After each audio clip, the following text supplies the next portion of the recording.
Hi there, YouTube. This is Jessica Giaquinto. I am the author of the debut novel Stand Up, Fight Back, which is available on paperback, ebook, and Kindle Unlimited on Amazon. I will leave the links in the description below.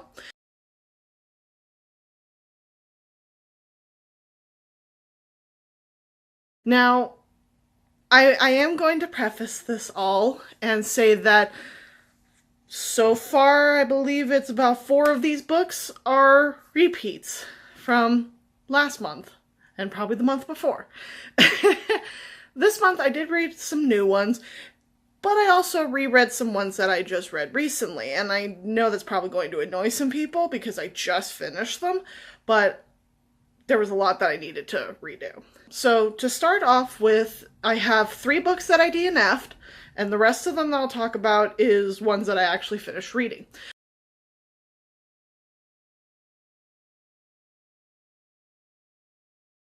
I'm going to start with the 3 books that I DNF'd. The first one that I DNF'd is The One That Got Away by Rian Ali. Now, this one was another male-on-male romance that I was interested in. I'd actually put it on my list. It was one of the first male-on-male romances that I had found that I was kind of interested in when I started looking up Goodreads. It's about 2 guys who are really good friends. One of them, I don't even remember what their names was. I read this early on in the month, and there's a reason why I DNF'd it. And one of them apparently suffers from pretty severe migraines, enough that he actually dislocated his shoulder, which then has his other friend move in with him and start basically playing nursemaid. Now, I was fine with that. I like the friends to lovers trope, but this one, it just completely bored me. It didn't make me feel like they were actually friends. It's like, did you guys just meet each other? Because they didn't know a lot of the things that normal friends who have been friends for a long time know. And it just, I couldn't really get into it. And I found myself just taking more and more time to not read it. I ended up DNFing it at about 29%. Again, this was on the Kindle. And I was actually using the Kindle Unlimited app to read it. So thankfully I didn't have to pay for it. That was something that I was really disappointed in because I really liked the idea of the story, but it just had such a horrible execution. I only gave it 1 star because of that, and I was like, the second one I DNF was actually an anthology, a male-on-male anthology called Heart to Heart 2, if I remember correctly. And this one is done by a variety of different authors, and the reason being is that it was done for a charity event. I was like, okay, I normally read anthologies maybe about 3 to 4 authors at a time. I don't normally read anthologies that are this big. Don't get me wrong, the charity aspect is great. The base story is that this dating app called Heart to Heart is throwing a charity event where they raffle off a date to a specific locale. The ones that I actually read, there was Los Angeles, there was Toronto, there was Athens. It was all over the place with different locations, and that was a cool idea. But because they were such short fiction, it felt a lot like Instalove. And I'm like, yeah. The only one that I actually read all the way through that I liked was the one for Athens. And I liked this one because it was an anthropologist wanting to get to Athens so that he could get this particular necklace from a dig site. But at the same time, there's a thief that goes around and steals the artifacts that he gets, or that he's trying to get. And you find out after that the guy he's actually set up on the date with is the thief. And he rigged the competition so that 1, they would get to Athens where the necklace is, and 2, he would get with the anthropologist. Now, the story was great. I was like, I need more of this. But it was so short. It literally was about 3 sex scenes all rolled into one story. And I'm like, okay, I appreciate the sexy time, but I kind of want more substance here. But that was my one complaint about that one. But then I tried reading several others, and I've found about myself I don't like reading in first person. So if it had first person, I was like, I'll try. More than likely I'm not going to like. 9 times out of 10 I didn't. This one I DNF'd at 37%, and I gave this one a 1-star review, again, because of the fact that it's a bunch of short stories, and I don't think I'm the type of person that can do short stories because I like more information. I like to read more than just a quick snippet of someone's life. And then the third one that I DNF'd this month was actually one that I was super, super excited to read, and it killed me to DNF it. It killed me so much because I loved the idea of it, and that is Six of Crows by Leigh Bardugo. Flame me already, please! Just flame me in the comments below because I hated this book. I love the idea.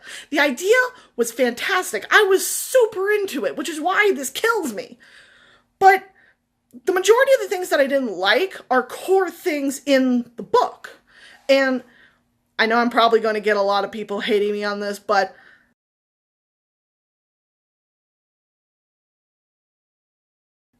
Kaz and Inej. My problem with Six of Crows was Kaz and Inej were just I couldn't buy that they were so young and that they had done so much in that time. And I think that's probably what's pulling me away from YA, is the fact that a lot of the characters, especially in novels such as Six of Crows, where you have these larger-than-life personalities, and while I was reading it, I'm like, okay, badass gang leader, he's super cocky, he's super rough, and he is 17? What? How did he do all this and only be 17 years old? How did he get to this point? I was so flabbergasted because I thought he was like in his late 20s to early 30s. No, he's 17? And Inej, don't even get me started on Inej, because it's like 16? Because they don't actually say how old she is. They just say that she was taken from the pleasure house at 15 by him. But it's like, how? How exactly do you learn to be a master assassin in 1 year? Especially from someone who is not an assassin. Kaz is not an assassin. He is a thief. He is a gang leader. He is not a pro assassin. That is the last thing that he is. Yes, he's ruthless. Yes, he's callous. And he is the most unfeeling, unsympathetic protagonist I have ever seen. He had no redeeming qualities. And I haven't been this worked up since Timing. But I was so disappointed with this. I was like, I wanted to like it. I was getting my heist on. And then it's like, Now, I haven't read anything of the other Grisha books, but just based off of what I've read from Six of Crows, I don't think I will read the other ones, because if this is what I have to look forward to, no. That, and my biggest problem is that Kaz treats Inej like a tool. Like, she has no feelings.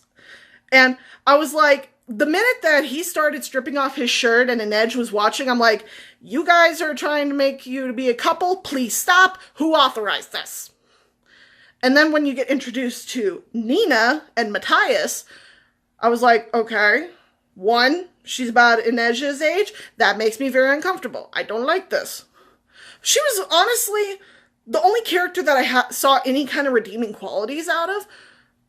Then I ended up stopping at exactly 100 pages, which is when Matthias is found and brought into the group, or at least found. And he strangles Nina. First time. It's like, what?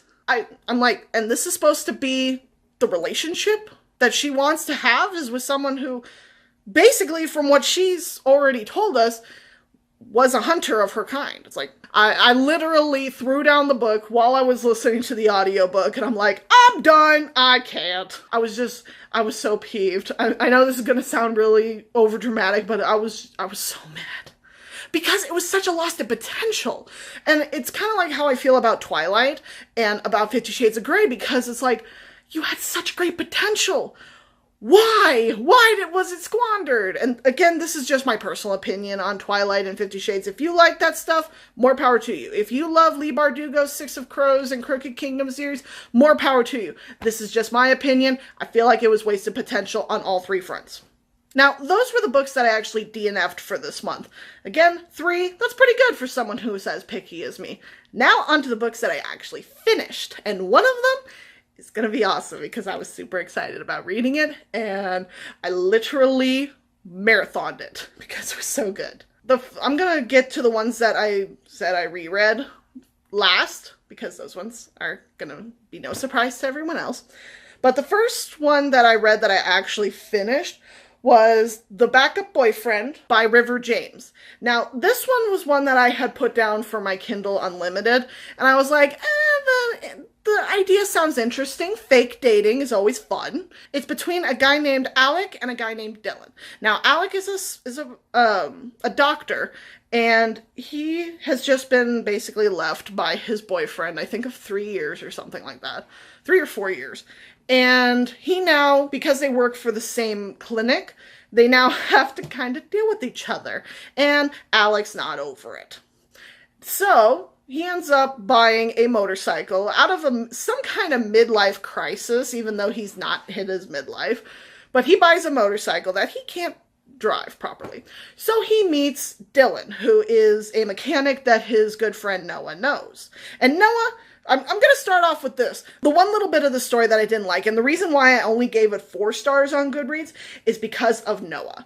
Noah is my least favorite trope when it comes to a character, and that is the nosy busybody. The guy or girl, because 9 times out of 10 it tends to be a girl, who cannot leave the main character's business for anything. They meddle, they get in the way, they just cause too much drama, and it's like, no. So that's why I gave this one star off, because of Noah. Now again, I know that this is a series, I believe it's a series or a trilogy, and Noah does get a book, and it's like, okay, possibly. The other reason that I took off a star is because in this one, Dylan is straight. And he holds on to that idea for far too long.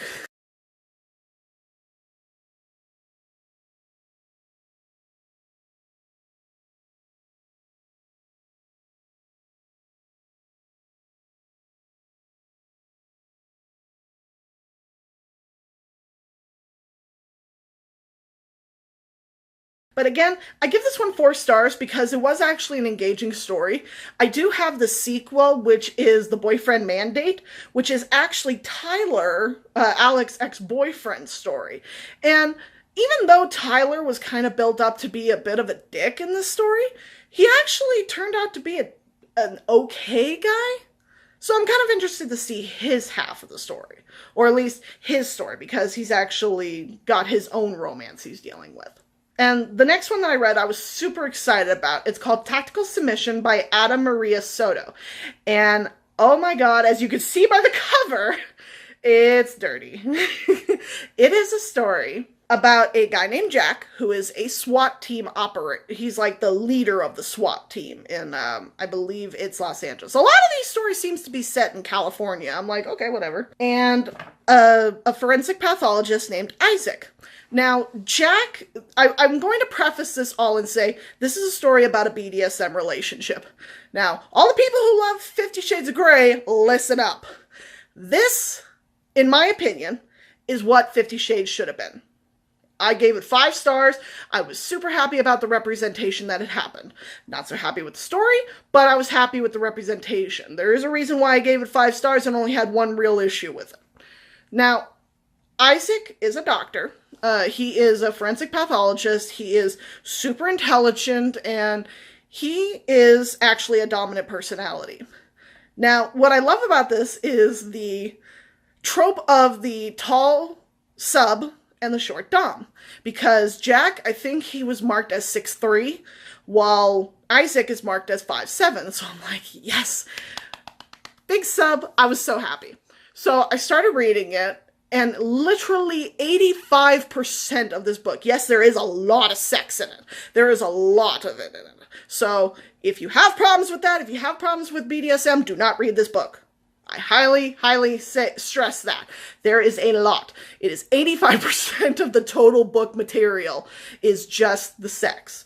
And the reason that I say that this is what 50 Shades should have been is because of the way Isaac handles Jack. Now, Jack, being the bigger guy, being in the police, and he was also in the military, he has a lot of internal issues when it comes to being a sub. Because in his mind, being the bigger guy, he shouldn't want to be dominated. So I appreciate that they brought that up multiple times, and it became the core part of their relationship. Basically, Isaac treating Jack with so much respect, literally spending the majority of this book making sure that he was okay with every step of the way. He never progressed farther than what Jack was okay with, which is something that I was super, super excited about. And it's like, representation! I was so happy. The one kind of chink in this armor was the fact that the overarching plot, like outside the bedroom, felt very rushed. Now, there were moments that were sprinkled in where they were dealing with someone who might have been leaking their information during their raids, but it was kind of pushed into the background. And I was fine with that up until the end. The last about, I want to say 3 chapters, was literally just dealing with a hostage situation that didn't seem to have any kind of correlation with the main overarching story. And it felt almost like a roller coaster that was just going up and down, up and down, up and down. It's like, where are we going? Why are we rushing? What is happening? I kind of felt like Miss Soto kind of got to like about the 85 to 90% done part of this book and realized, oh, I haven't finished up the main plot. I should probably do that. That was my one kind of critique for this book. But overall, if you are looking for really good representation of 2 men in a BDSM relationship, then I highly, highly, highly recommend Tactical Submission. Now, the other 4 books that I actually read this month, again, as I said before, are going to be repeats, and that is Leah Rainey's Irish and Whiskey and her Troubled Hops series. Okay, as I said before, I had read the Troubled Hops series first before the Agents Irish and Whiskey series, so there was a lot of things that I didn't remember or that I didn't know about the characters when I read these.